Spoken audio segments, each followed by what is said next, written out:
അപ്പോൾ ഇന്ന് തുളസിയിലയൊക്കെ ഇട്ട് നിവേദിച്ച കൃഷ്ണൻ്റെ അമ്പലത്തിലെ ചോറാണ് ഇന്ന് ഞങ്ങൾക്ക് ഉച്ചയ്ക്ക്. രാവിലെ എനിക്ക് 7:30 ആയപ്പോഴത്തേക്ക് കടയിൽ വരണമായിരുന്നു. അതുകൊണ്ട് രാവിലത്തെ ഉച്ചത്തെ ആഹാരമൊന്നും ഞാൻ ചെയ്യാൻ നിന്നില്ല.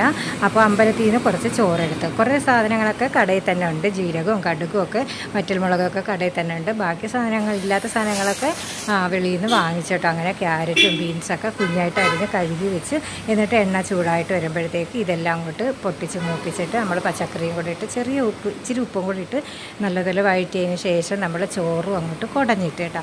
അപ്പോൾ ഇത് ഏത്തയ്ക്കാപ്പം വറുക്കുന്ന ചട്ടിയാണ്. അതാണ് ഏത്തയ്ക്കയുടെയൊക്കെ കറയാണ് ആ ചുറ്റും കാണുന്നത്, അല്ലാതെ പാത്രം പഴയതൊന്നും അല്ല കേട്ടോ. എന്നിട്ട് ചോറെല്ലാം ആവശ്യത്തിനുള്ള ഉപ്പും കൂടി ഇട്ടിട്ട് കുറച്ച് തൈരും, പുളിയില്ലാത്ത തൈരും കൂടെ ചേർത്ത് ഇച്ചിരി മല്ലിയിലയും കൂടെ ചേർത്ത് നല്ലതുപോലെ അങ്ങോട്ട് ചിക്കി അങ്ങോട്ട് എടുത്ത് നല്ല അടിപൊളി ചോറ് ടേസ്റ്റായിരുന്നു. പിന്നെ ഉരുളക്കിഴങ്ങിൻ്റെ വറ്റലും കൂടെ ചേർത്ത് നല്ലതുപോലെ അങ്ങോട്ട് കഴിച്ച് വയറ് ഫുള്ളാക്കി.